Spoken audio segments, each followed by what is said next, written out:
কিছু গুরুত্বপূর্ণ GK OpenAI সম্পর্কে পরিচিতি। আমেরিকার কৃত্রিম বুদ্ধিমত্তার গবেষণামূলক একটি প্রতিষ্ঠান। প্রতিষ্ঠাতা 10 ডিসেম্বর 2015। প্রতিষ্ঠাতা স্যাম অল্টম্যান ও ইলন মাস্ক সহ অনেকেই। সদর দপ্তর ক্যালিফোর্নিয়া, যুক্তরাষ্ট্র।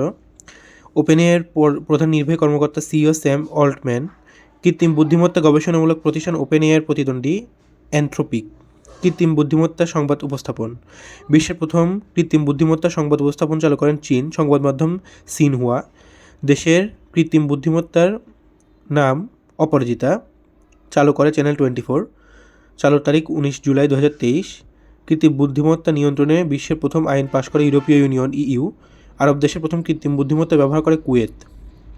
বিশ্বের প্রথম এআই শিশুর নাম টংটং। বিশ্বের প্রথম এআই সফটওয়্যার ইঞ্জিনিয়ারের নাম ডেভিন। বিশ্বের প্রথম কাঠ দিয়ে স্যাটেলাইট তৈরি করে জাপান। চীনের প্রথম সর্বকনিষ্ঠ নারী হিসেবে। গত পেজে আরও কিছু জিকে আছে, সেগুলো তোমরা পড়ে নেবে পজ করে। এবার জিআই পণ্য নিয়ে সর্বশেষ আপডেট। কোনো একটি নির্দিষ্ট পণ্য একটি নির্দিষ্ট দেশের মালিকানা বা মেধাস্বত্ব হলো ভৌগোলিক নির্দেশক। জুলাই সনদ প্রদান করে জাতিসংঘের মেধাস্বত্ব সংস্থা উইপো।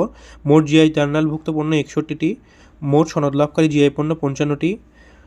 প্রথম জিআই পণ্য জামদানি শাড়ি, যেটি 17 নম্বর 2016 সালে ঘোষণা করা হয়। কিছু ইম্পর্টেন্ট জিকে। বাংলাদেশের সর্বপ্রাচীন জনপদ পুন্ড্র। পুন্ড্রনগর কোন জেলায় অবস্থিত? বগুড়া।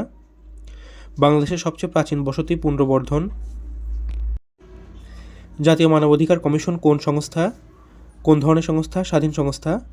দেশে বর্তমান স্থলবন্দর কয়টি? 21টি। চা বাগান কতটি? 171টি। এখানে কত টন হয়েছে, কতটি হবে? গুম করা অপরাধে সর্বোচ্চ শাস্তি হচ্ছে মৃত্যুদণ্ড। দেশের নারীদের মোট প্রজনন হার 2.4%। দেশের জনসংখ্যা 172.28 মিলিয়ন। জনসংখ্যা বৃদ্ধির হার 1.12%। জনসংখ্যার ঘনত্ব প্রতি বর্গ কিলোমিটারে 1171 জন। প্যানোরামা প্রচার করে বিবিসি। তো এই ছিল আজকের জিকেগুলো।